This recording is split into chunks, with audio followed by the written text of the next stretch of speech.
और फिर ध्यान से सुने सारी बातें। वन जीन इंटरेक्शन में हमने एक पढ़ा था, वन जीन इंटरेक्शन में एक हमने पढ़ा था क्या, इनकम्प्लीट डोमिनेंस।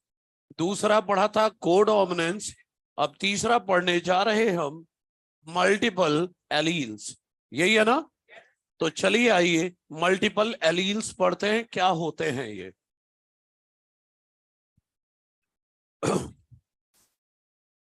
पेपर अगली क्लास में ले आना, डिस्कस कर लेंगे जो भी पूछना है ना। ठीक है, तो वन जीन इंटरेक्शन में तीसरा है मल्टीपल एलील्स। ध्यान से समझना, एक जीन के कितने एलील होते हैं? 2। लेकिन कुछ जीन ऐसे होते हैं जिनके 2 से ज्यादा एलील होते हैं। जैसे एबीओ ब्लड ग्रुप वाली आई जीन ले लो, उसके 3 एलील हैं, आईए, आईबी और आईओ। तो अगर किसी जीन के 2 से ज्यादा एलील हैं तो कहेंगे मल्टीपल एलील्स। एक जीन के 2 से ज्यादा एलील हैं तो क्या बोलेंगे? Multiple alleles. ये 2 से ज्यादा एलील बन कैसे गए? म्यूटेशन। नया एलील कैसे बनता है? म्यूटेशन से। याद है, मॉडिफाइड, अनमॉडिफाइड। तो जो भी नया एलील बनवाया था म्यूटेशन से ही तो बनवाया था। अच्छा, एक जीन के चाहे जितने भी एलील हों, लेकिन वो लोकेटेड तो सेम लोकस पर होंगे। जैसे एग्जांपल देता हूं, मान लो एक बंदे में क्रोमोसोम 9 एंड 9, यहां पर आईबी है, यहां आईओ है।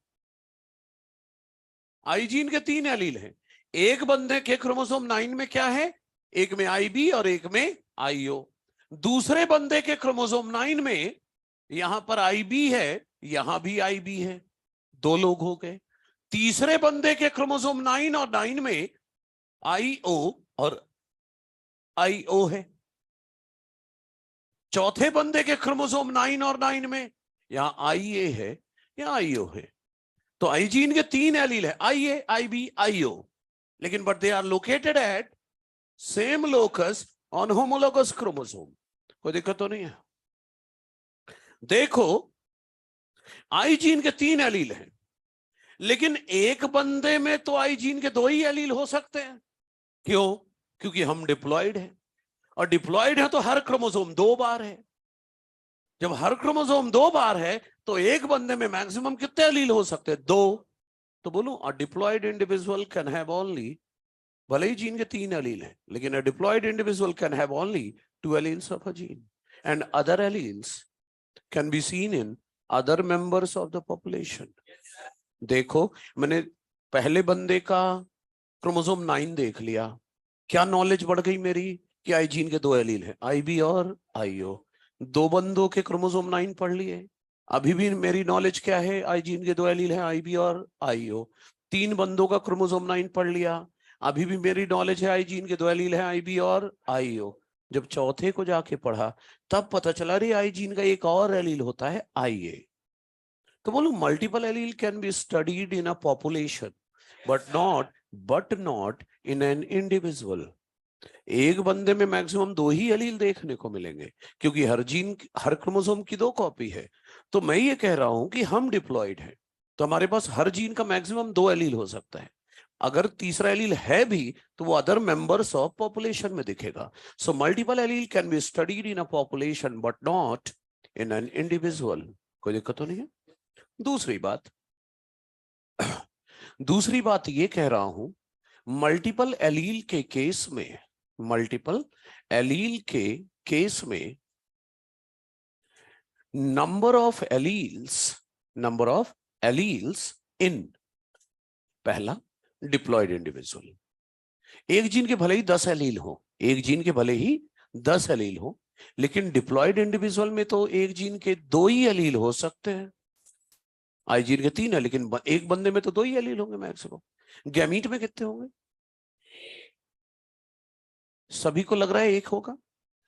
अगर कोई बंदा आईबीआईओ है तो याद है 50% चांस है किसी गैमीट में आई भी जाएगा, 50% चांस है आई हो जाएगा। माइनर वाला question. Segregation of allele is a random process. 50% chance है किसी गैमीट में आई भी जाएगा, किसी में आई हो जाएगा, तो एक गैमीट में तो एक ही एलील जाएगा। हाँ, पॉपुलेशन में क्या कितने एलील दिखेंगे? बोलू ऑल द पॉसिबल एलील्स, जितने भी होंगे सब दिख जाएंगे, ऑल द पॉसिबल एलील्स दिख जाएंगे। ठीक है, ओके। दूसरी बात, अभी तक जीनोटाइप का फॉर्मूला क्या चलता था? 3n, यही चलता था ना। लेकिन मल्टीपल एलील के केस में जीनोटाइप का फॉर्मूला चलता है n/2 n+1। हर जगह जीनोटाइप का फॉर्मूला क्या चलता है? 3n। लेकिन मल्टीपल एलील के केस में जीनोटाइप का फॉर्मूला चलेगा n/2 n+1। n क्या है? Number of alleles. ठीक है, और सर कुछ एग्जाम्पल बताओ मल्टीपल एलील के। तो सुनो, मल्टीपल एलील के example, human ABO blood group की जो जीन है आई, उसके 3 एलील हैं। 3 एलील हैं एबीओ ब्लड ग्रुप के, तो एक जीन के 3 एलील हो गए। केवल 3 ही नहीं, और भी एग्जाम्पल हैं, देखो। कोट कलर इन रैबिट, मतलब स्किन कलर इन रैबिट, एक ही जीन के 4 एलील्स हैं। और सुनो, आई कलर इन ड्रोसोफिला, आई कलर इन ड्रोसोफिला, एक ही जीन के 15 एलील है। अभी तक आपकी नॉलेज क्या कहती थी कि एक जीन के 2 एलील होते हैं, लेकिन होने को तो कुछ भी हो सकता है। हाँ, लेकिन जनरली एक जीन के 2 एलील होते हैं। सही है। अच्छा, इन तीनों एग्जाम्पल में से हमें एक एग्जाम्पल डिटेल में पढ़ना है। कौन सा? ABO blood group in human, ये हमें डिटेल में पढ़ना है। ह्यूमन एबीओ ब्लड ग्रुप हमें डिटेल में पढ़ना है। देखिए जरा, ह्यूमन एबीओ ब्लड ग्रुप की अगर मैं बात करूं तो इसे डिस्कवर किया था, याद है, लैंडस्टीनर ने। लैंडस्टीनर ने खोजा था ना एबीओ ब्लड ग्रुप। अच्छा, नहीं याद है क्या? नहीं, रुक जा, वो तो RH फैक्टर है बच्चे। अच्छा ठीक है, आप देखो, ए, बी और ओ ब्लड ग्रुप, ये 3 ब्लड ग्रुप खोजा था कार्ल लैंडस्टीनर ने। लेकिन ए बी नाम का भी एक ब्लड ग्रुप होता है। अरे कुछ स्टूडेंट अच्छे भी होते हैं, जैसे लैंडस्टीनर के स्टूडेंट थे 2, जिनका नाम था, एक का नाम था डी कैस्टेलो और एक का नाम था स्टीनी। इन 2 स्टूडेंट्स ने बताया था कि ए बी नाम का भी एक ब्लड ग्रुप होता है। लैंडस्टीनर ने तो सिर्फ ए बी और ओ ही बताया था, ए बी नाम का ब्लड ग्रुप ये इनके स्टूडेंट्स ने खोजा था। ये जनरल नॉलेज की बात है, लिखना तो लिखना, ना लिखना तो ना लिखना, कोई जरूरत नहीं है। लेकिन अब जो बता रहा हूं वो जरूर लिखेंगे हम। देखिए, एबीओ ब्लड ग्रुप की जो जीन है, gene for ABO blood group is I gene. ABO blood group की जीन है आई जीन। आई जीन का पूरा नाम है आइसो एग्लूटिनोजन जीन। क्या है? एग्लूटिनोजन मतलब एंटीजन। आई जीन एंटीजन ही तो बनवाएगा। तो एबीओ ब्लड ग्रुप की जो जीन है वो आई जीन है, और वो कहां लोकेटेड है? On chromosome number 9। Sir I gene करता क्या है? आई जीन जो है आरबीसी के सरफेस पर शुगर मॉलिक्यूल अटैच कराता है। आई जीन क्या करता है? शुगर मॉलिक्यूल अटैच कराता है आरबीसी के सरफेस पर। तो आई gene help in attachment of sugar molecule on RBC surface। और सुनिए, आई जीन के 3 एलील्स हैं, ठीक है, 3 एलील्स हैं। लेकिन वो जो 3 एलील हैं, एक का नाम IA है, एक का नाम IB है और एक का नाम IO है। एनसीईआरटी IO नहीं लिखती, एनसीईआरटी स्मॉल आई लिखती है। IO बोलो या स्मॉल आई बोलो, एक ही बात है। आप ये देखो, IA और IB के बीच में इक्वल टू का साइन लगाता हूं, और यहां ऐसे। क्यों इक्वल लगाया? क्योंकि IA and IB are equally dominant, codominant, और IO जो है या स्मॉल आई जो है वो रेसेसिव है। सही है। एक बार नीट में क्वेश्चन आया था, एबीओ ब्लड ग्रुप क्या क्या रिप्रेजेंट करता है? Codominance, multiple allele, dominance? Dominance भी दिखाता है क्या? हाँ, आई ए डोमिनेंट है, आई ओ रिसेसिव है, आई बी डोमिनेंट है, आई ओ रिसेसिव है। तो तीन तीन चीजें दिखा रहा है ABO blood group, codominance, multiple allele और डोमिनेंस। अच्छा सुनिए, अभी मैंने बोला टाइप्स ऑफ जीनोटाइप का फॉर्मूला n/2 n+1 है। तो आई जीन के लिए, आई जीन के लिए एलील कितने हैं? 3। तो लगा दो फॉर्मूला में n की वैल्यू 3, तो 3/2, 3+1, कितने तरह के जीनोटाइप आएंगे? 6 आएंगे। क्या सच में 6 आएंगे? ये अभी थोड़ी देर में हम प्रूफ कर लेंगे। सही है? तो अब आगे मुझे डिटेल में बताना है और भी बातें, लेकिन अभी शुरुआत यहां से करें। मल्टीपल एलील्स हेडिंग डालकर मेरी तरफ से लिखें शुरुआत की 3-4 लाइंस। मल्टीपल एलील्स में पहली लाइन लिखें, हेडिंग क्या है? Multiple alleles.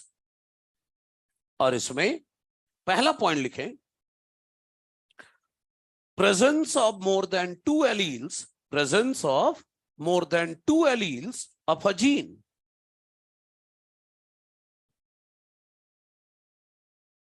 अरे अब तो बोर्ड दिख रहा है भाई, कौन है इधर?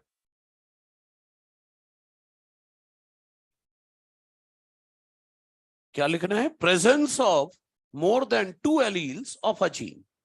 अगला पॉइंट,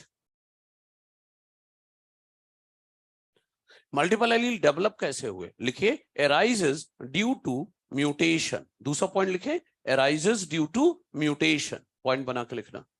मल्टीपल एलील कैसे अराइज हुए? Due to mutation. कोई भी नया एलील बनता है म्यूटेशन से बनता है। अगला पॉइंट लिखो, are located at are located at same locus are located at same locus are located at same locus on homologous chromosome. Same position पर होंगे homologous chromosome पर। are located at same locus on homologous chromosome, located at same locus on homologous chromosomes। हो गया? अगला point, a diploid individual can have only 2 alleles of a gene. A diploid individual can have only 2 alleles of a gene. A diploid individual can have only 2 alleles of a gene. Only 2 alleles of a gene. And other alleles can be seen in, and other alleles can be seen in, and other alleles can be seen in other members of population. And other alleles can be seen in other members of population. Seen in other members of population. So multiple allele can be studied. So multiple allele can be studied. So multiple allele can be studied in a population. So multiple allele can be studied in a population, but not in an individual. Multiple allele can be studied in a population but not in an individual, क्योंकि एक बंदे में तो 2 ही allele देखने को मिलेगा। ठीक है, अब ये लिख लीजिए कि ये वाला पार्ट, फिर टाइप्स ऑफ जीनोटाइप का फॉर्मूला, फिर एग्जांपल लिख लो, फिर एबीओ ब्लड ग्रुप के बारे में थोड़ा सा लिख लो, फिर डिटेल में बात करते हैं एबीओ ब्लड ग्रुप की। एबीओ ब्लड ग्रुप की पहली 2 लाइन ना लिखो चलेगा, है ना, लेकिन आई जीन वाले पार्ट से लिखना स्टार्ट कर देना।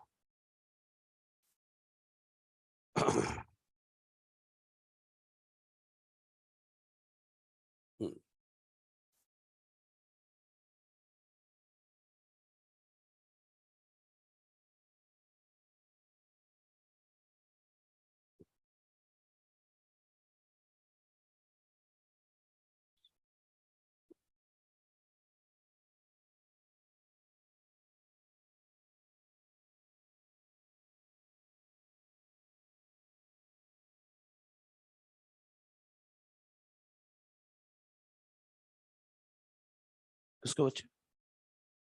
फ्लावर कलर, वो तो अलग अलग प्लांट्स पर डिपेंड करेगा ना बच्चे।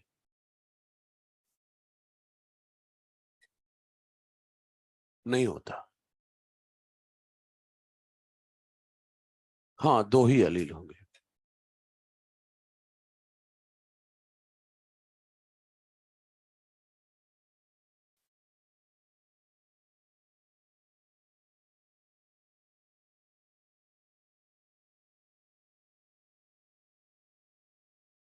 लिखने पर ध्यान दो, बात है कि अब पिटोगे फिर।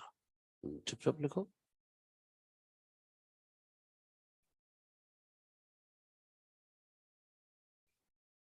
बात करेगा तो क्वेश्चन दूंगा मैं अब। ठीक है।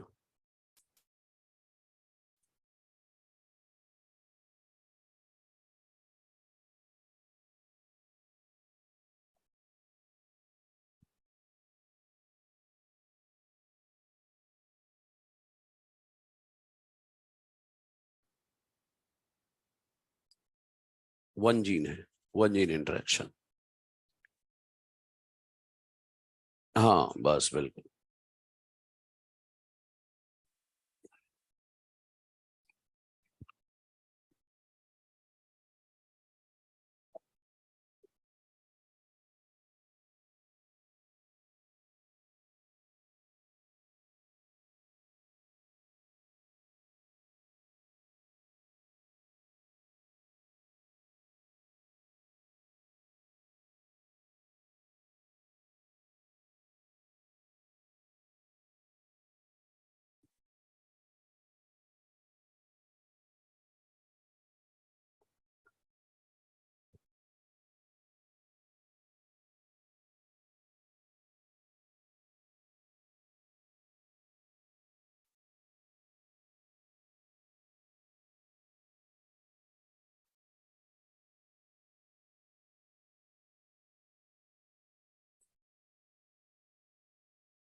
बंद करवाया होगा तुम लोगों ने। गर्मी थोड़ी ना, वो टॉपिक के कारण लग रही है ना? मुद्दा है ना, वैसे थोड़ी गर्मी लगती है। हाँ। हाँ? क्या बोल रहा है? बोल, क्लियरली बता, सबको बता क्या कहना चाह रहे हैं। गवर्नमेंट ने तुझे राइट टू एक्सप्रेस दिया है ना। वो बात अलग है कि गलत एक्सप्रेस करेगा तो कुछ और भी हो सकता है ना। चलो आ जाओ जल्दी से, बोलते हैं ना, ये थोड़ा सा बता दूं।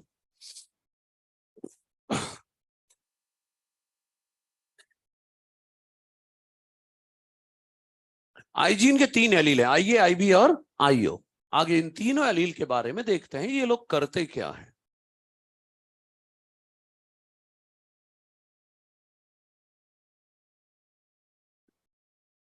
ऊपर के 2 लाइन तो लिखने नहीं थे, पहला पॉइंट ही लिखना था, वो ना बोलना। हाँ हाँ ठीक है, लिखो। हाँ चलो, ऊपर के 2 तो लिखने ही नहीं थे, तीसरे से लिखना था, लिख लो।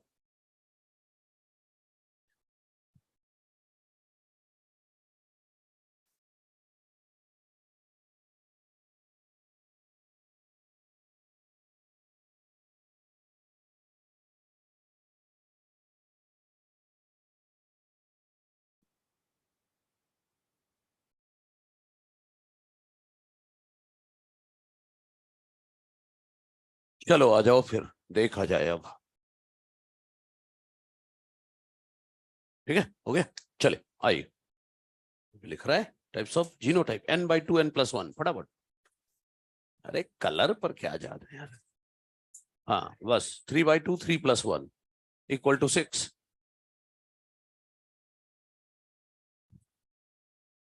अच्छा अब सुनो, देखो भाई, आई जीन के 3 एलील हैं, आईए, आईबी, आईओ। आईए डोमिनेंट एलील है, क्या बना रहा है, एंजाइम 1। आईबी भी डोमिनेंट एलील है, वो बना रहा है एंजाइम 2। आईओ या स्मॉल आई रेसेसिव एलील है, और जो रेसेसिव एलील होता है वो बनाता है नॉन फंक्शनल एंजाइम या नो एंजाइम, याद है। चलिए, ये लोग करते क्या है वो देखना है। देखो इधर, आरबीसी की सेल मेम्ब्रेन में, कोई भी सेल मेम्ब्रेन हो उसमें लिपिड तो होगा, तो आरबीसी की सेल मेम्ब्रेन में भी लिपिड है। इस लिपिड से जुड़े हुए हैं कुछ शुगर मॉलिक्यूल, ये शुगर मॉलिक्यूल बना रहा हूं, ये जो भी है ये क्या है, शुगर मॉलिक्यूल्स हैं।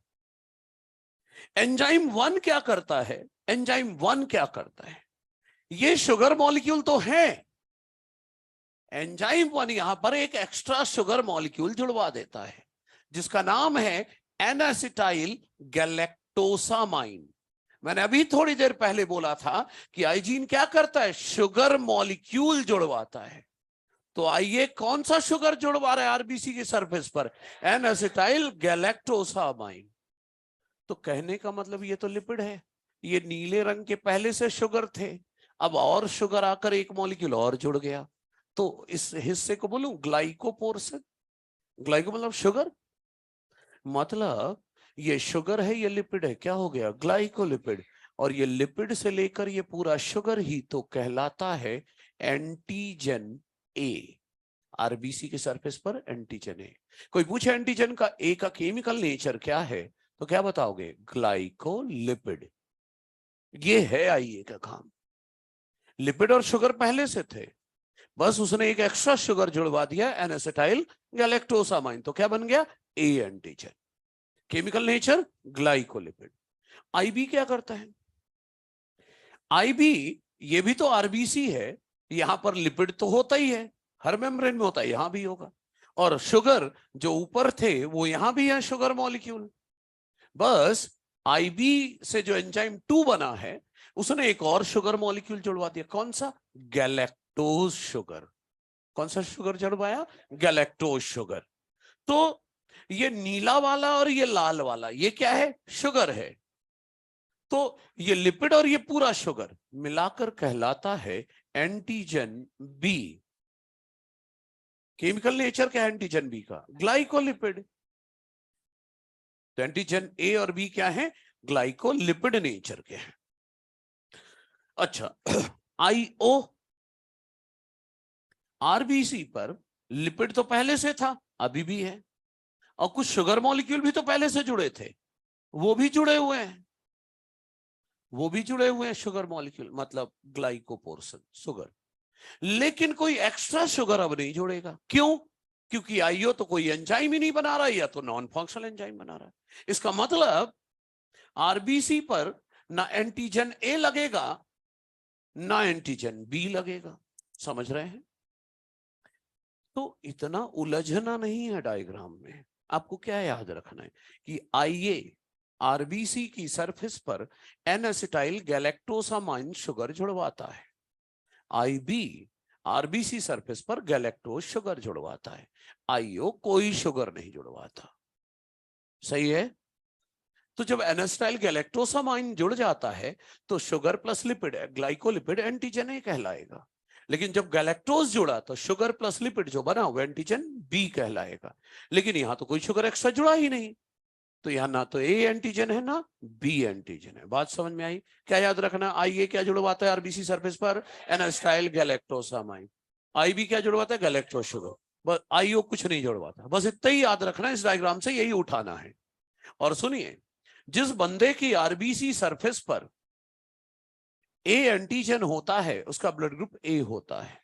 जिसके आरबीसी सरफेस पर बी एंटीजन होता है बी ब्लड ग्रुप। जिसमें ए और बी एंटीजन दोनों हैं, ए बी ब्लड ग्रुप। जिसमें ना ए है ना बी है, ओ ब्लड ग्रुप। सही है? तो ये ब्लड ग्रुप की बात हुई। तो थोड़ा सा ये बना लें, इसके बाद मैं आगे बढ़ाता हूं। एक टेबल बनाने जा रहा हूं और प्रूव करने जा रहा हूं कि सच में एबीओ ब्लड ग्रुप के केस में 6 तरह के ही जीनोटाइप हो सकते हैं। ठीक है, कंप्लीट करें इसे, लेकिन जल्दी, धीरे धीरे नहीं, बैलगाड़ी नहीं चलानी है। तीसरा पॉइंट, आईओ या स्मॉल आई रेसेसिव है, फॉर्म्स नॉन फंक्शनल एंजाइम या नो एंजाइम।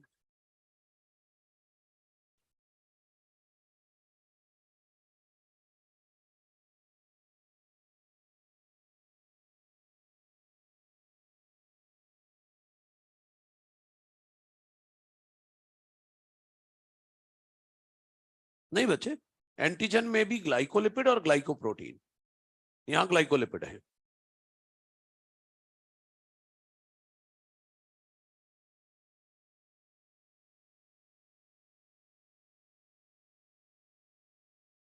हाँ, क्या? हाँ, एंटी ब्लड ग्रुप का रिकॉग्निशन नहीं होगा, बस। और क्या? ब्लड ग्रुप ही तो डिसाइड कर रहे हैं, और क्या?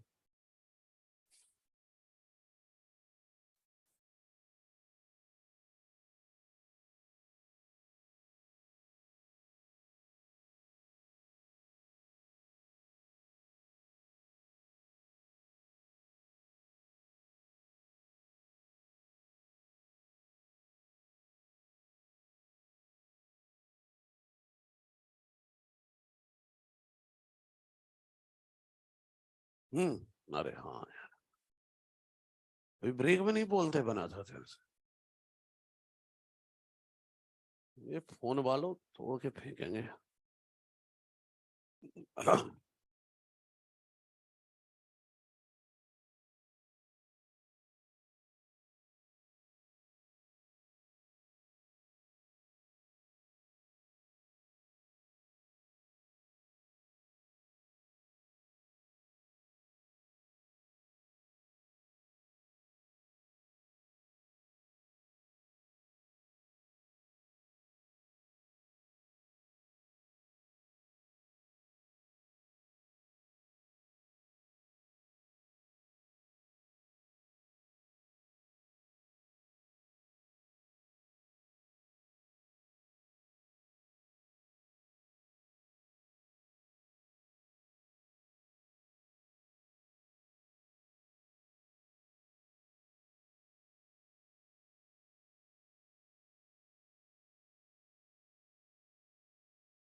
लिखो भाई जल्दी।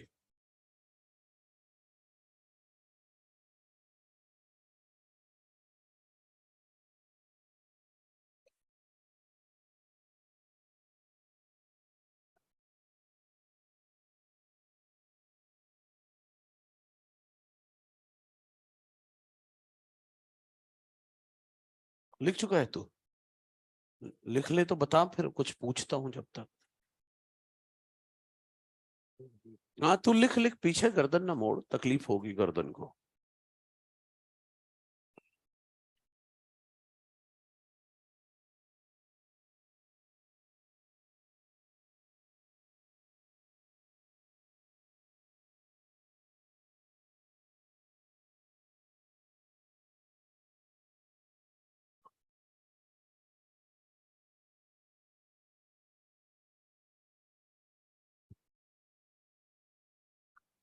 मतलब इन डायग्राम को देखकर घबराना नहीं है, क्या याद रखना, आईए एनास्टाइल गैलेक्टोसामाइन जुड़वाता है, आईबी गैलेक्टोज जुड़वाता है, आईओ कुछ नहीं जुड़वाता, बात खत्म हो गई।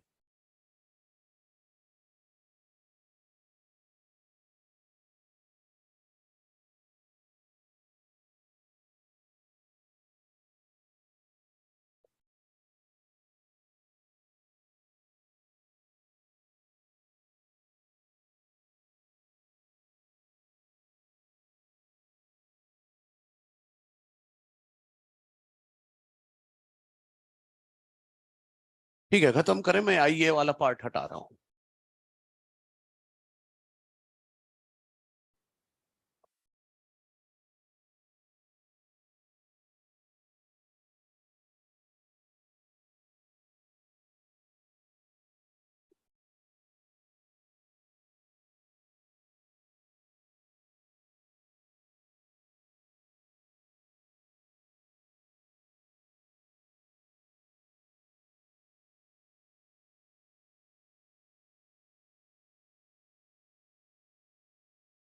अब क्या रह गया तेरा लिखने का?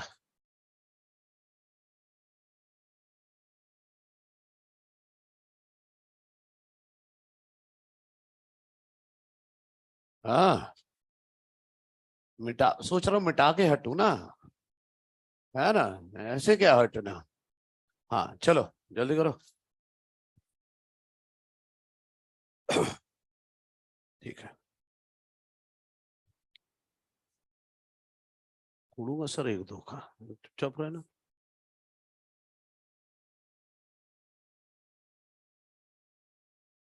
ठीक है, जल्दी करिए।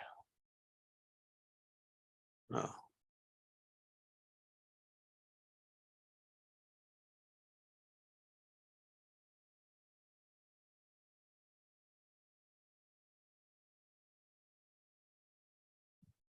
ओके, चलिए आ जाइए।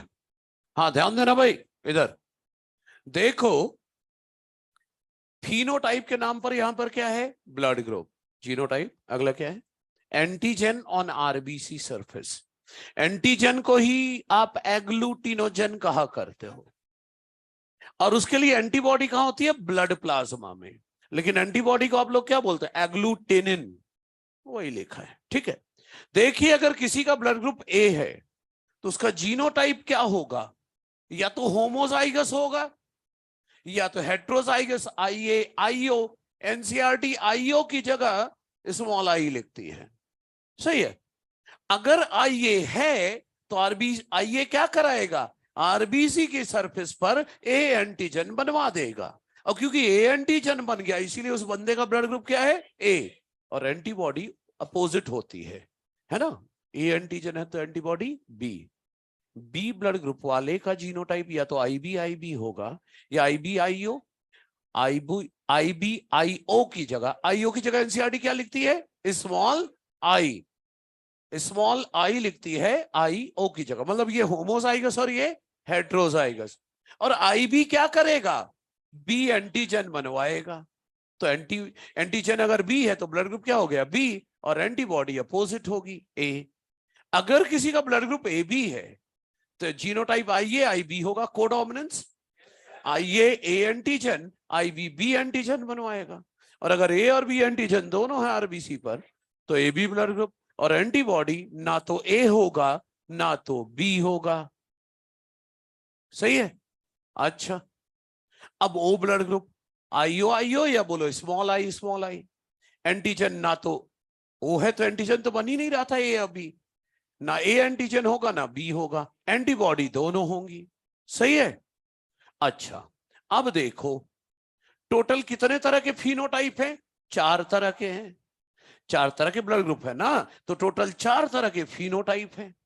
अच्छा ठीक है, हम ये प्रूव करने थोड़ी ना आए थे, हम तो ये प्रूव करने आए थे कि जीनोटाइप 6 तरह के हैं या नहीं। 1 2 3 4 5 और 6, तो बिल्कुल फॉर्मूला सही है हमारा, n/2 n+1। तो टोटल कितने तरह के जीनोटाइप आए हैं? 6 तरह के जीनोटाइप आए हैं। ठीक है, और सुनो,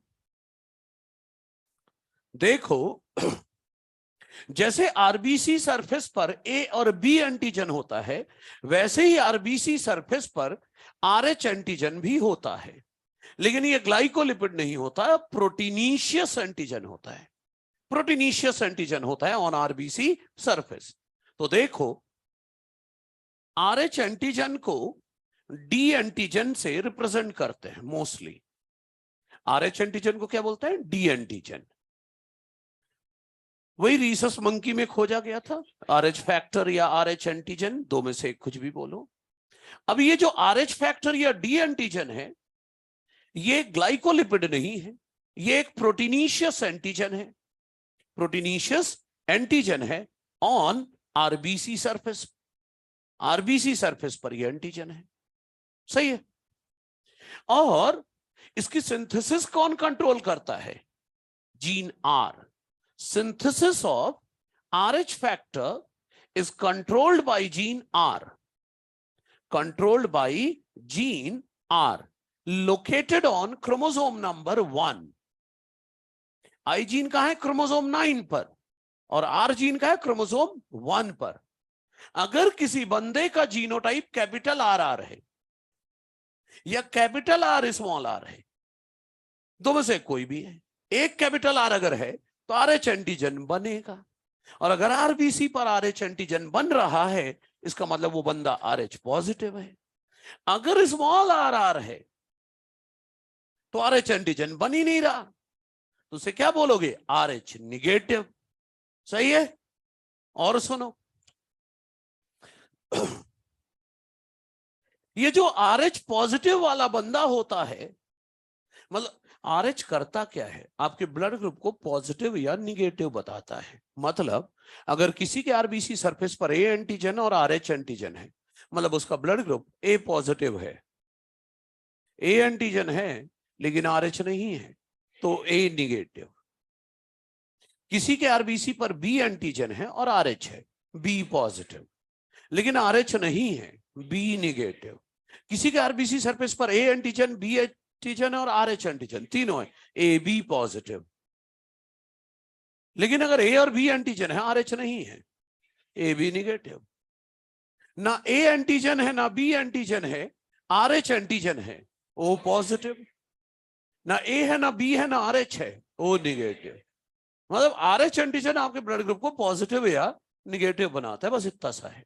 अब सुनिए, पॉजिटिव ब्लड ग्रुप वाला इंसान पॉजिटिव ब्लड ग्रुप वाले को खून दे सकता है, निगेटिव वाले को नहीं दे सकता, क्योंकि अगर ये अपना खून इसको देगा, इसके पास तो आरएच एंटीजन नहीं है।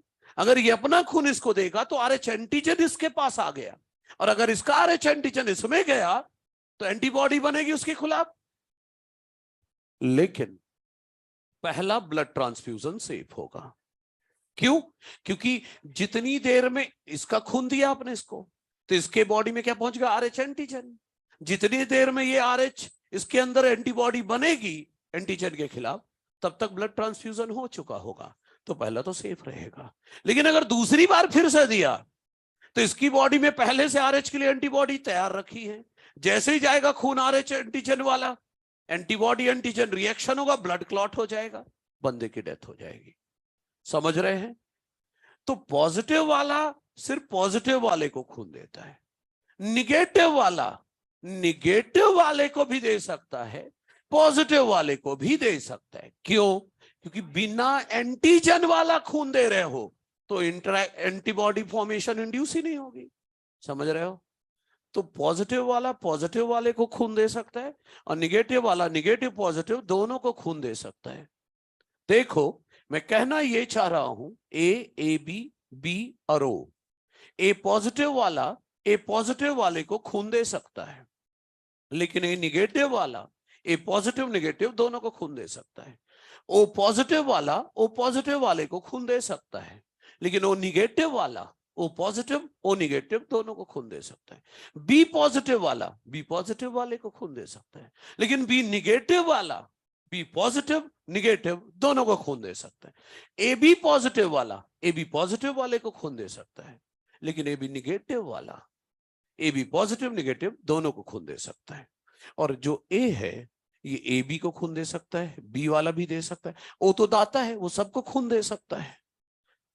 सही है, लेकिन अभी पूरा सुने। ए बी निगेटिव वाला सभी निगेटिव वालों से खून ले सकता है। ए बी निगेटिव वाला सभी निगेटिव वालों से खून ले सकता है, लेकिन ए बी पॉजिटिव वाला सभी पॉजिटिव वालों से खून ले सकता है। तो ए बी पॉजिटिव को बोला जाए यूनिवर्सल रेसिपिएंट। ऐसे लोगों से बच के रहना चाहिए, कभी भी आपका खून ले सकते हैं वो, उन्हें नहीं पूछना कि तेरा ब्लड ग्रुप क्या है। अच्छा, ओ पॉजिटिव वाला सभी पॉजिटिव वालों को खून दे सकता है। ओ पॉजिटिव वाला सभी पॉजिटिव वालों को खून दे सकता है, लेकिन वो निगेटिव वाला सभी निगेटिव वालों को खून दे सकता है। ओ निगेटिव को बोलेंगे यूनिवर्सल डोनर। सही है भाई।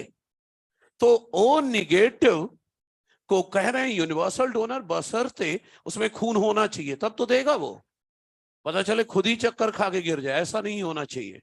ए बी पॉजिटिव वाला है यूनिवर्सल रेसिपिएंट। ठीक है, अब हम एबीओ ब्लड ग्रुप के बेसिस पर कुछ न्यूमेरिकल करने वाले जल्दी खत्म करें।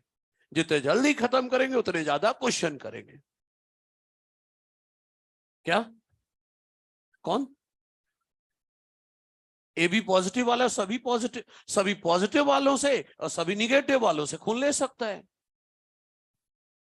हाँ, किसको? ओ पॉजिटिव केवल पॉजिटिव वालों को खून दे सकता है, निगेटिव वालों को थोड़ी ना। हाँ, ओ पॉजिटिव वाले को universal donor for all positive blood group कह सकते हो, लेकिन ओ निगेटिव सभी से को खून दे सकता है। अरे एंटीबॉडी अपोजिट नहीं होगी तो एंटीजन एंटीबॉडी रिएक्ट नहीं कर जाएगा। और टेबल में अपर साइड में फिनोटाइप या ब्लड ग्रुप लिखा है, सबसे ऊपर कॉलम में। दूसरे में जीनोटाइप लिखा है।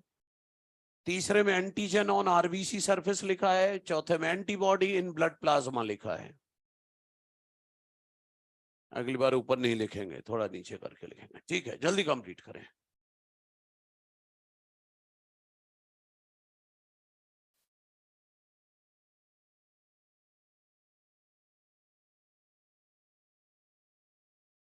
क्या है, अपना अपना शिकार ढूंढ रहे हो क्या कि तेरा खून क्या है मेरा क्या है, हा?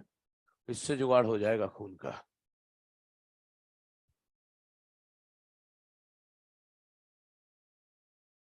लिखो लिखो जल्दी लिखो।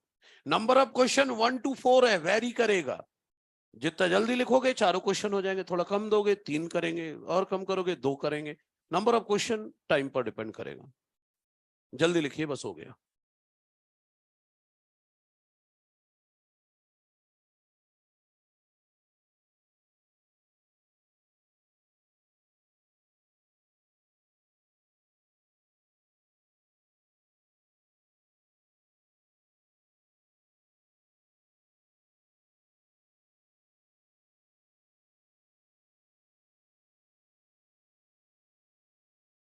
क्या बच्चे? क्यों नहीं बताते? कैरेक्टर एक्सटर्नल और इंटरनल दोनों हो सकते हैं, जरूर थोड़ी नहीं बात। कोई कैरेक्टर ही तो है फिनोटाइप, है ना?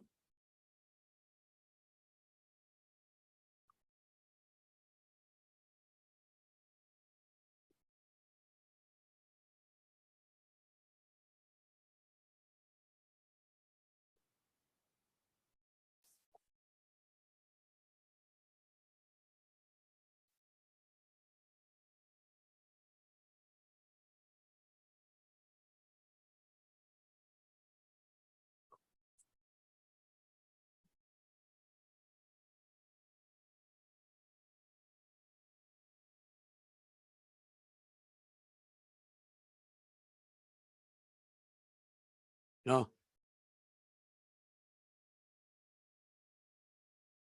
हाँ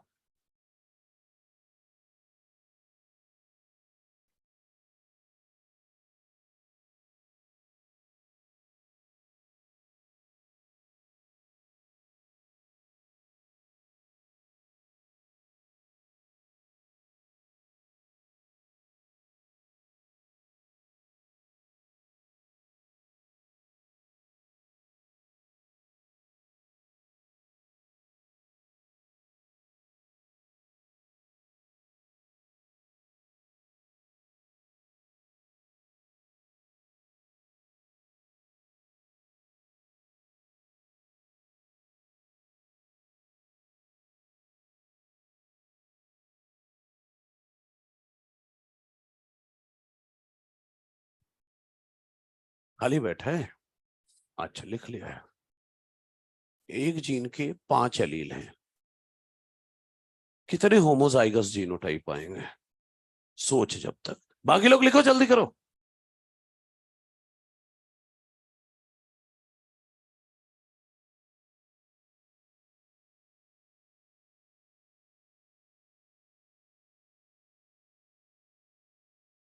सोच सोच, खाली बैठे लोग लिख रहे हैं जब तक।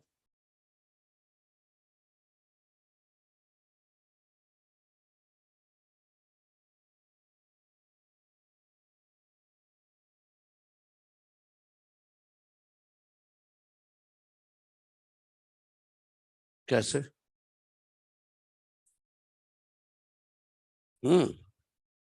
हाँ बिल्कुल, 5 ही आएंगे। अरे जैसे आई जीन के 3 एलील हैं, 3 एलील हैं तो 3 ही तो होमोजाइगस आएंगे। आई ए का होमोजाइगस, आई बी का होमोजाइगस, आई ओ का होमोजाइगस। तो जितने एलील होंगे उतने होमोजाइगस, है कि नहीं? आई जीन के कितने एलील है? 3। होमोजाइगस कितने हैं? आई ए, आई बी, और आई ओ या स्मॉल आई आई, बस।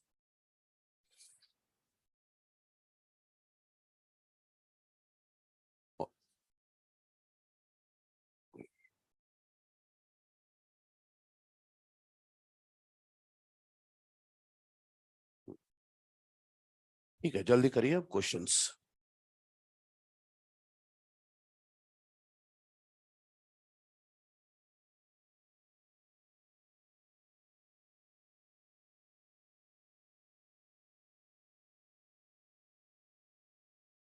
हम्म। हम्म। हम्म। ए, पढ़ने बैठे क्या करने में? बहुत ज्यादा नंबर आ रहे हैं, मतलब माइनर में, है ना? इसीलिए है।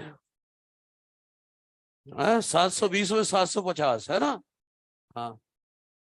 मतलब वो हमारा स्कैनर बेचारा पढ़ ही नहीं पा रहा है कि क्या करूं मैं, है ना? पढ़ लो, जिससे उद्धार होना है। एंटीबॉडी नहीं देखते बच्चे, एंटीबॉडी का चक्कर ही गया है। वो बहुत माइनर अमाउंट में होता है, ट्रेसेस में होते हैं। तो मेनली हम क्या देखते हैं? एंटीजन। है? कौन बोल रहा है नहीं हो पाएगा?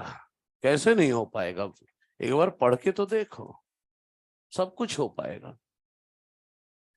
है? क्या बोल रहा है? हो गया ना? हाँ, अच्छा, ये हो गया, अच्छी बात है।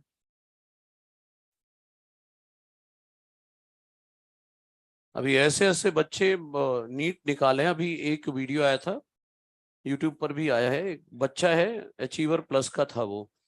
तो मतलब बहुत ही बुरी कंडीशन, फाइनेंशियली और हर तरह से, और क्लियर किया है उसने। मतलब खाने के मोहताज, इस तरह की कंडीशन, इसके बाद भी निकाला है। तो ये जुनून, हाँ। तो जुनून होना चाहिए। ऐसे भी हालात होते हैं, और आपको सब कुछ मिल रहा है फिर भी। पढ़ लो, जिससे उद्धार हो। ये सोच लिया है कि क्या करना है पढ़ के। गीता सार पढ़ लिया अभी से। क्या पढ़ के आए थे, क्या पढ़ के जाएंगे, वापस नर्सरी से शुरू करना है? ऐसा तो नहीं पढ़ लिया? गीता बुढ़ापे में पढ़ना, अभी नहीं है। हाँ चलो, क्वेश्चन लिखो जरा। हाँ चलो भाई। पहला क्वेश्चन लिखे, पहला क्वेश्चन, पहला क्वेश्चन लिखे, in a family a child has O blood group. Simple question है, फटाफट करते जाना. In a family a child has O blood group. In a family a child has O blood group. Then which blood group? Then which blood group? Then which blood group is not possible in the parents?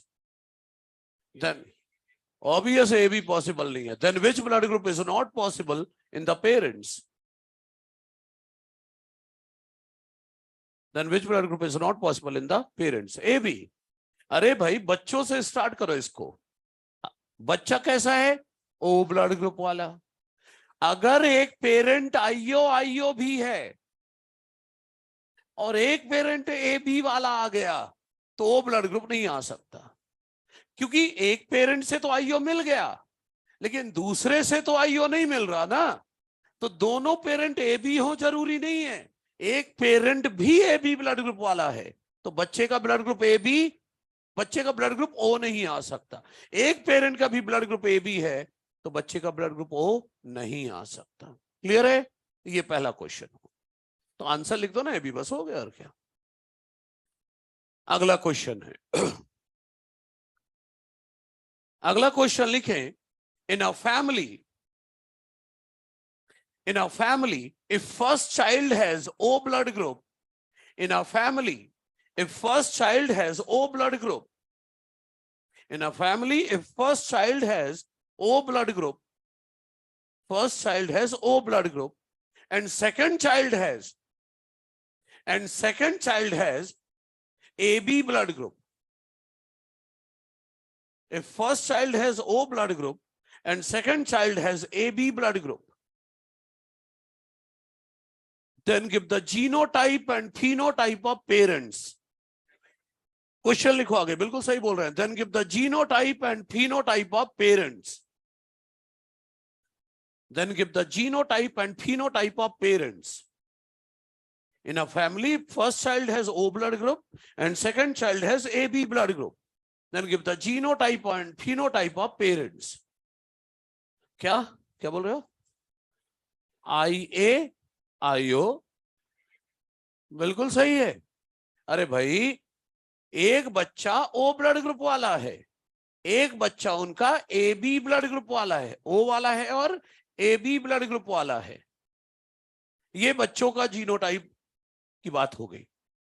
अब दोनों parent के पास कम से कम एक IO जरूर है, तभी तो इस बच्चे को अपने दोनों पेरेंट से आईओ मिल रहा है, तभी तो O ब्लड ग्रुप आया. लेकिन दोनों पेरेंट से इस बच्चे को अपने एक पेरेंट से IA मिला है और एक पेरेंट से IB मिला है, तभी ना AB ब्लड ग्रुप वाला बच्चा हुआ. इस बच्चे को अपने एक पेरेंट से IA मिला है, दूसरे से IB मिला है. इसका मतलब ये हुआ कि पेरेंट्स का जो जीनोटाइप है वो क्या है? IA IO और IB IO. अब बात रही फिनोटाइप की, तो एक पेरेंट का ब्लड ग्रुप A है और एक पेरेंट का B ब्लड ग्रुप है. यही आंसर जाएगा हमारा. कोई दिक्कत तो नहीं है? 2 क्वेश्चन हो गए.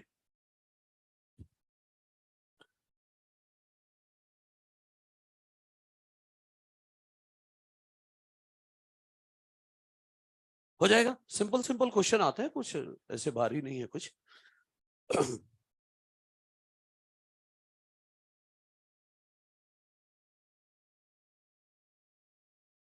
लिख लिया पीछे वालों? पढ़ रहे हो? ऐसे बैठ जाते हो आके आलिशान, ऐसे लगता है रिक्लाइनर लगा के बस बैठे हो गया. मार्क्स वोक्स आ रहे हैं, पढ़ रहे हो?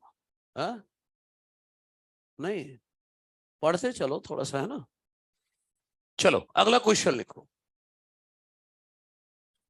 A man with A blood group, a man with A blood group, a man with A blood group, a man with A blood group marries a woman of unknown blood group. क्या है, उसने blood test नहीं कराया है और क्या, इसलिए नहीं पता है। A man with A blood group marries a woman of unknown blood group, of unknown blood group. If their child has B blood group, if their child has B blood group, if their child has B blood group, then which blood group is not possible in the woman? Then which blood group is not possible in the woman? ये बोल रही है, वो बोल रहे, क्या कर रहे हो? एक बोलो यार। ए और ओ दोनों। कभी कभी बोल दिया कर, हमें भी अच्छा लगे, हैं?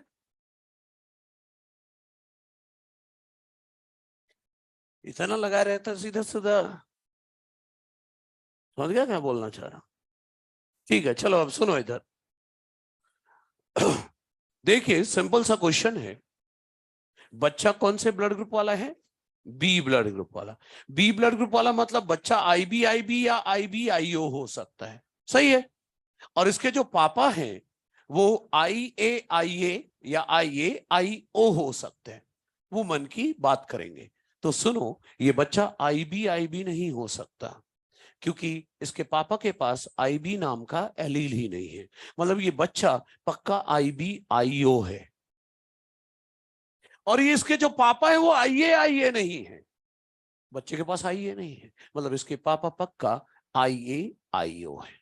तो इस बच्चे को अपने पापा से मिल रहा है IO एलील, सही है, और अपनी मम्मी से मिल रहा है IB। मतलब इसके मम्मी के जीनोटाइप में या तो इसकी मम्मी है IA-IB, तो IB मिल जाएगा ना बच्चे को, या इसकी मम्मी है IB-IB, तब भी B मिल जाएगा, या इसकी मम्मी है IB-IO, इनमें से कुछ भी हो सकती है इसकी मम्मी, B मिल जाएगा या नहीं बच्चे को। मतलब इसकी मम्मी का ब्लड ग्रुप क्या क्या आगे पॉसिबल है? B and AB blood group possible है इसकी मम्मी में।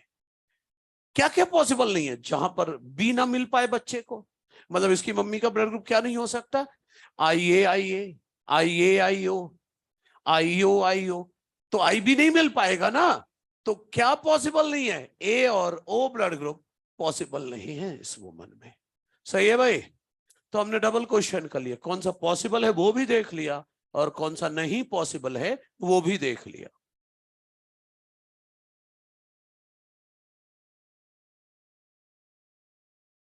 ठीक है, अब देखो वन जीन इंटरेक्शन में क्या क्या पढ़ना था। एक था इनकम्प्लीट डोमिनेंस, पढ़ चुके हैं। दूसरा को डोमिनेंस है, वो भी पढ़ चुके। तीसरा मल्टीपल एलील था, वो भी पढ़ चुके। अब चौथा जो पढ़ना है वो है प्लियोट्रॉपिक जीन। एक और बचा ना वन जीन इंटरेक्शन, लिख लो, अगली बार ध्यान रखना। 3 मतलब फिर 3 ही होंगे।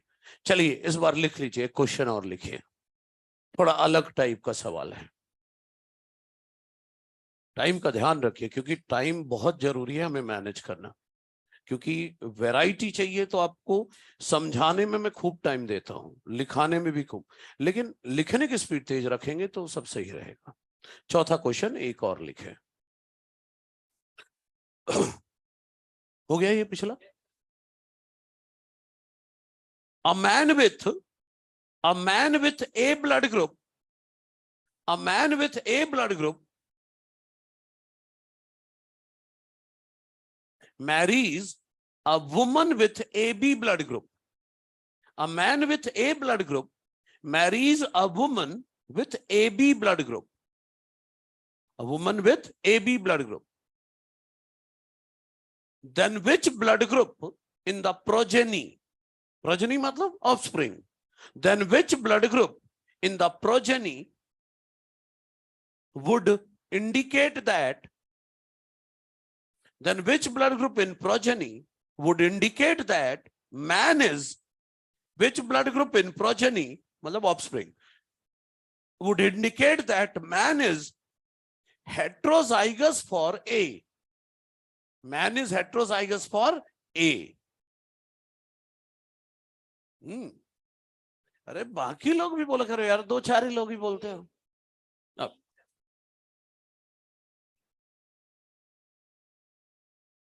then which blood group in the progeny would indicate that man is heterozygous for A? मतलब ऐसा कौन सा बच्चा है जो आ जाए तो समझ जाएंगे मैन IA नहीं है बल्कि IAIO है। तो बिल्कुल सही आंसर बोल रहे हैं। इसके 2 क्रॉस कराने होंगे। एक क्रॉस करा लेंगे, मैन को IA ले लेंगे, वुमन को तो IAIB ही लेना पड़ेगा, वो तो फिक्स है। तो इधर गैमीट बनेगा IA, इधर से बनेगा IA और IB। तो चेकर बोर्ड क्या बनेगा? IA और IAIB। मतलब अगर मैन IA है तो बच्चों का ब्लड ग्रुप क्या होगा? A और AB, यही होगा। एक बार मैन को हेट्रोजाइगस भी ले लो, मतलब मैन को ले लिया IAIO और वुमन को तो फिक्स है IAIB ही लेना पड़ेगा। तो इधर से गैमीट बनेंगे 2, IA और IO, और इधर से भी 2 बनेंगे IA और IB। तो 4 का चेकर बोर्ड बना, IAIA, IAIO, IAIB and IBIO। मतलब मैन हेट्रोजाइगस है तब इन दोनों का ब्लड ग्रुप क्या है? A।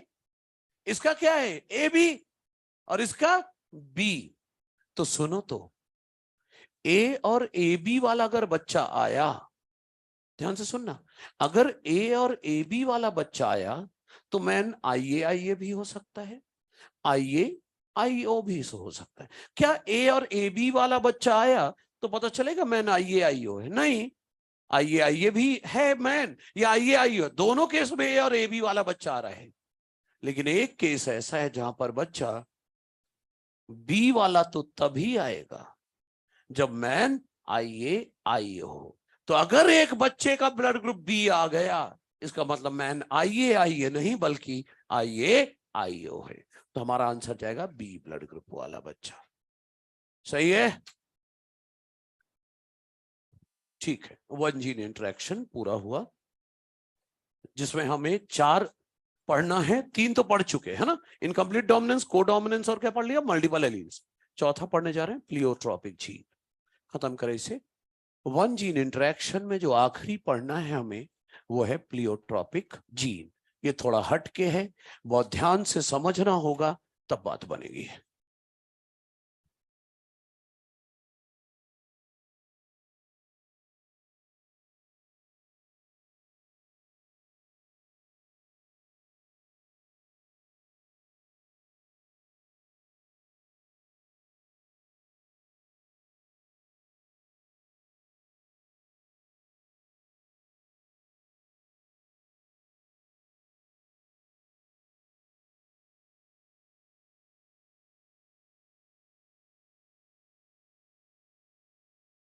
हो गया? चलिए पढ़ते हैं प्लियोट्रॉपिक जीन। थोड़ा हटके, अभी तक आपकी नॉलेज क्या कहती है? एक जीन कितने कैरेक्टर कंट्रोल करता है? एक। प्लियोट्रॉपिक जीन ऐसी जीन है, एक ही जीन एक से ज्यादा कैरेक्टर कंट्रोल करता है। एक जीन एक से ज्यादा कैरेक्टर कंट्रोल करता है, उसे कहते हैं प्लियोट्रॉपिक जीन। एक जीन एक से ज्यादा कैरेक्टर कैसे कंट्रोल कर पाता होगा? तो एनसीईआरटी कहती है कि शायद एक जीन कई मेटाबॉलिक पाथवे में काम करता होगा, एक जीन कई मेटाबॉलिक पाथवे में काम करता होगा, इसीलिए मल्टीपल कैरेक्टर कंट्रोल कर पा रहा है। समझ रहे? एक जीन एक से ज्यादा कैरेक्टर कब कंट्रोल कर सकता है? जब एक ही जीन कई पाथवे में काम करे। अगर कई मेटाबॉलिक पाथवे में एक ही जीन काम कर रही है तो मल्टीपल कैरेक्टर्स को कंट्रोल कर पाएगा। तो सुनिए, व्हाट इज प्लियोट्रॉपिक जीन? तो प्लियोट्रॉपिक जीन ऐसी जीन है that controls, a gene that controls more than one character और फिनोटाइप, एक से ज्यादा कैरेक्टर या फिनोटाइप कंट्रोल करे तो क्या बोलेंगे? Pleiotropic gene. इसका पहला एग्जांपल दे रहा हूं गार्डन पी में। इन गार्डन पी मटर में क्या होता है वो समझो। गार्डन पी में पहला एग्जांपल दे रहा हूं, ध्यान देना, वो फ्लावर कलर वाली जीन नहीं थी, डब्ल्यू जीन।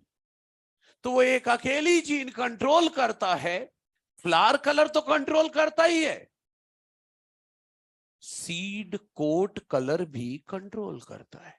और मटर के पौधे में ना, जहां पर लीफ निकलती है, लीफ के एक्सिस पर रेड कलर का एक स्पॉट होता है। मटर के पौधे में लीफ के एक्सिस पर एक रेड कलर का स्पॉट होता है, उसे भी यही जीन कंट्रोल करता है। Red spot in leaf axil या लीफ एक्सिस। एक ही जीन तीन तीन कैरेक्टर कंट्रोल कर रहा है, फ्लावर कलर भी, सीड कोट कलर भी, और लीफ एक्सिस पर रेड स्पॉट भी। एक ही जीन हुआ ना प्लियोट्रॉपिक। अच्छा, दूसरा एग्जांपल देता हूं, गार्डन पी में ही। गार्डन पी में याद है आपको साइज ऑफ स्टार्च ग्रेन वाली जीन, बी जीन, वो भी प्लियोट्रॉपिक है। सुन लो अब अच्छे से ध्यान से। बी जीन बनाता है starch branching enzyme. B gene क्या बनाता है? स्टार्च ब्रांचिंग एंजाइम, जिसे मैंने SBE कहा था। ये जो जीन है, ये जो एंजाइम बना रहा है, ये एंजाइम पता है क्या करता है? कंट्रोल करता है साइज ऑफ स्टार्च ग्रेन। ठीक है, और साइज ऑफ स्टार्च ग्रेन से डिसाइड होता है सीड शेप। तो ये बी जीन डायरेक्टली क्या कंट्रोल कर रहा है? Size of starch grain. तो साइज ऑफ स्टार्च ग्रेन को मैं इस जीन का मेजर इफेक्ट बता रहा हूं, और साइज ऑफ स्टार्च ग्रेन से सीड शेप डिसाइड हो रहा है, इसलिए इसे बोल रहा हूं बी जीन का माइनर इफेक्ट। कैसे हो रहा है ये मैं समझा रहा हूं, लेकिन आप ये देखो, एक ही जीन एक से ज्यादा कैरेक्टर कंट्रोल कर रहे हैं या नहीं, तो प्लियोट्रॉपिक हुआ। तो सुनिए, मैं बोल रहा हूं बी जीन क्या बनाता है? स्टार्च ब्रांचिंग एंजाइम, और ये एंजाइम क्या करता है? Size of starch grain control करता है। तो मेन इफेक्ट तो यही हुआ इसका, और साइज ऑफ स्टार्च ग्रेन से सीड शेप डिसाइड होगा। तो ये माइनर इफेक्ट हुआ बी जीन का। अच्छा देखो, ये तो आप पढ़ चुके हो। अगर जीनोटाइप कैपिटल BB है तो साइज ऑफ स्टार्च ग्रेन याद है, लार्ज स्टार्च ग्रेन आता है, लार्ज स्टार्च ग्रेन। और अगर genotype capital B small b है तो इंटरमीडिएट या मीडियम साइज के स्टार्च ग्रेन आते हैं, है ना, मीडियम साइज के स्टार्च ग्रेन आते हैं। और अगर जीनोटाइप स्मॉल b है तो स्मॉल साइज के स्टार्च ग्रेन आते हैं। कोई दिक्कत तो नहीं है? तो बोलूं, with respect to size of starch grain, B gene is showing incomplete dominance. Intermediate आ रहा है तो फिर तो इनकम्प्लीट डोमिनेंस ही दिखा रहा है, सही है? अच्छा, अब सुनिए, seed shape, genotype capital BB है या कैपिटल B स्मॉल b है? इधर स्मॉल b, सुनिए, कैपिटल BB है तो large starch grain, capital B small b है तो इंटरमीडिएट स्टार्च ग्रेन। मतलब लार्ज स्टार्च ग्रेन हो या इंटरमीडिएट स्टार्च ग्रेन हो, सीड शेप आता है राउंड। और अगर स्मॉल स्टार्च ग्रेन है तो सीड शेप आता है रिंकल्ड। देखा, मैंने बोला साइज ऑफ स्टार्च ग्रेन से डिसाइड हो रहा है सीड शेप। अगर स्टार्च ग्रेन का साइज लार्ज या इंटरमीडिएट है तो सीड शेप राउंड, अगर स्मॉल स्टार्च ग्रेन है तो सीड शेप क्या रहा है? रिंकल्ड। बोलो, with respect to seed shape, B gene is showing full dominance, है कि नहीं? एक भी डोमिनेंट एलील है तो राउंड ही तो आ रहा है। मतलब एक ही जीन का दो दो बिहेवियर, वो दो कैरेक्टर कंट्रोल कर रहा है, दोनों के लिए अलग behaviour. Size of starch grain के लिए इनकम्प्लीट डोमिनेंस दिखा रहा है, और सीड शेप के लिए फुल डोमिनेंस दिखा रहा है। समझ रहे हो बी जीन प्लियोट्रॉपिक कैसे है? क्योंकि बी जीन क्या कंट्रोल कर रहा है? साइज ऑफ स्टार्च ग्रेन, और साइज ऑफ स्टार्च ग्रेन से डिसाइड होता है सीड शेप। सीड शेप के लिए बी जीन क्या है? फुल डोमिनेंट, और साइज ऑफ स्टार्च ग्रेन के लिए इनकम्प्लीट डोमिनेंस। किसी ने पूछा बी जीन कैसा है? डोमिनेंट है, इनकम्प्लीट डोमिनेंट है, को डोमिनेंट है, कैसा है? बी जी किसी भी प्लियोट्रॉपिक जीन के डोमिनेंस पर कमेंट करने से पहले इन चीजों पर ध्यान देना है।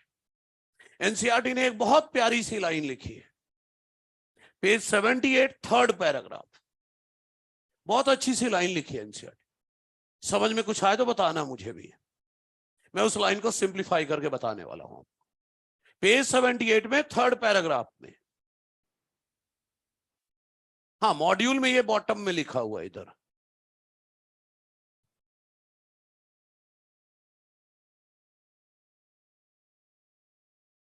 Therefore, dominance is not an autonomous feature of gene or gene product. It has information for, ये वाला पैराग्राफ।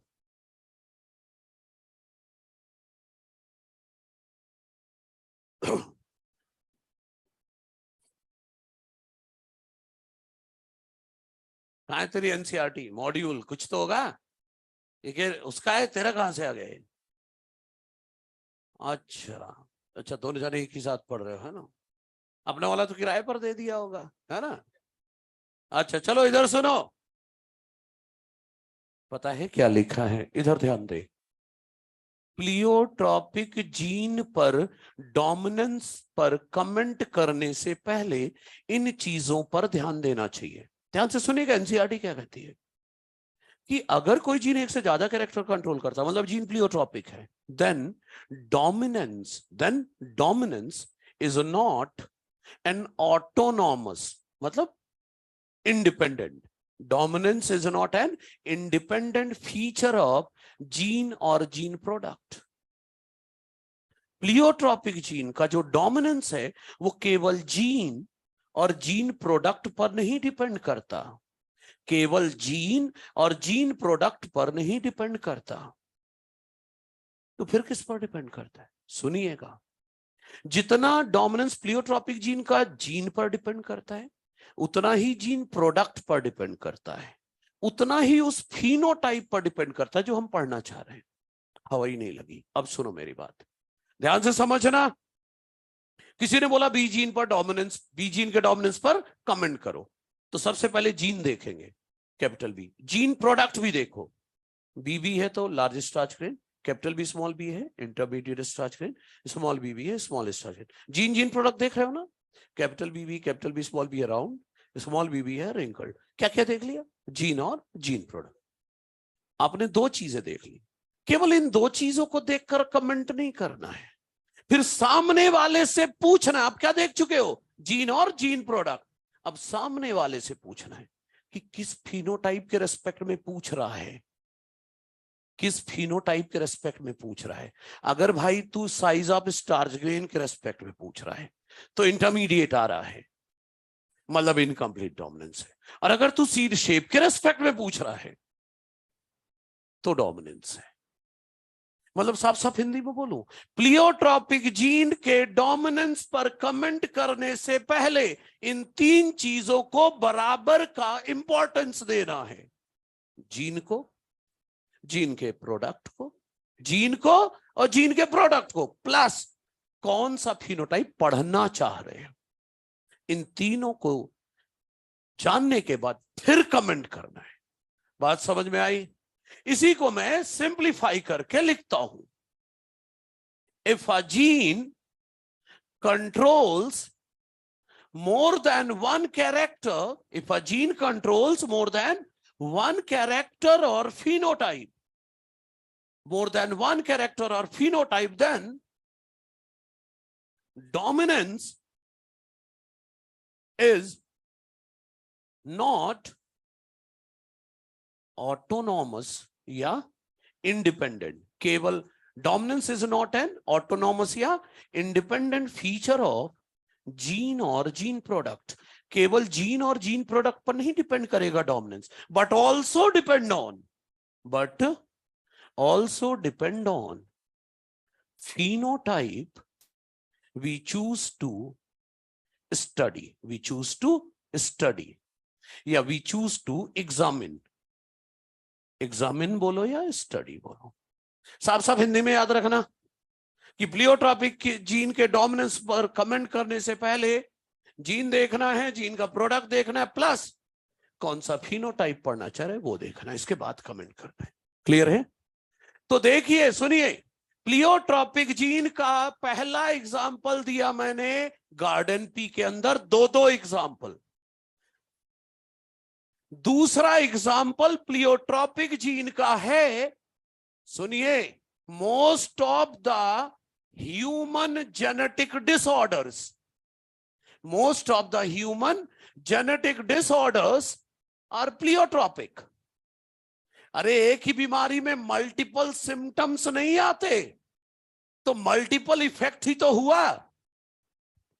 एक ही जेनेटिक डिसऑर्डर में मल्टीपल सिम्टम्स आते हैं, तो मल्टीपल इफेक्ट ही तो हुआ, तो वो भी प्लियोट्रॉपिक है। और इसके अंदर हम दो पढ़ेंगे, एक पढ़ेंगे फिनाइल कीटोन्यूरिया, एक पढ़ेंगे डिटेल में सिकल सेल एनीमिया। पता है फिनाइल कीटोन्यूरिया कैसी बीमारी है? ऑटोसोमल रेसेसिव डिजीज है। और पता है इसकी जीन कौन से क्रोमोसोम नंबर पर है? इसकी जीन क्रोमोसोम नंबर 12 पर है। दो बीमारियां पढ़नी है। फिनाइल कीटोन्यूरिया में बहुत कम बोलूंगा क्योंकि बीमारी वाले चैप्टर में पढ़ चुके हो, लेकिन एनसीईआरटी में जितना दिया है जरूर बताऊंगा। और फिर दूसरा पढ़ेंगे सिकल सेल एनीमिया, ढेर सारा पढ़ेंगे उसके बारे में, 2-3 बार बोर्ड भरेंगे सिकल सेल एनीमिया, तब जाकर प्लियोट्रॉपिक जीन पूरा होगा। सही है भाई? तो rest to be continued in the next class.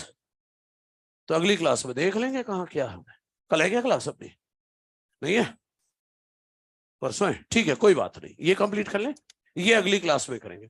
अगली क्लास में 1 जीन इंटरेक्शन खत्म करेंगे और 2 जीन इंटरेक्शन भी पढ़ेंगे। 2 पढ़ने ना 2 gene interaction, complementary gene and दूसरा क्या है, एपिस्टैटिक जीन। हाँ, सीड कोट कलर, सीड का कोट, हाँ, मटर के बीज का, क्योंकि मेंडल ने सीड कोट कलर नहीं पढ़ा था, सीड के कॉटिलिडन का कलर पढ़ा था, सीड कोट हटाकर। ठीक है, ठीक है भाई। तरीके ये नहीं दिख रहा है, अरे ऑनलाइन वालों को ये नहीं दिख रहा है। Most of the human genetic disorders are pleiotropic, like phenylketonuria, जो कि कैसा है, ऑटोसोमल रेसेसिव डिजीज है, क्रोमोसोम नंबर 12 पर है इसकी जीन। अगली क्लास में पढ़ेंगे ये सब, ठीक है? ओके, आज के लिए इतना ही।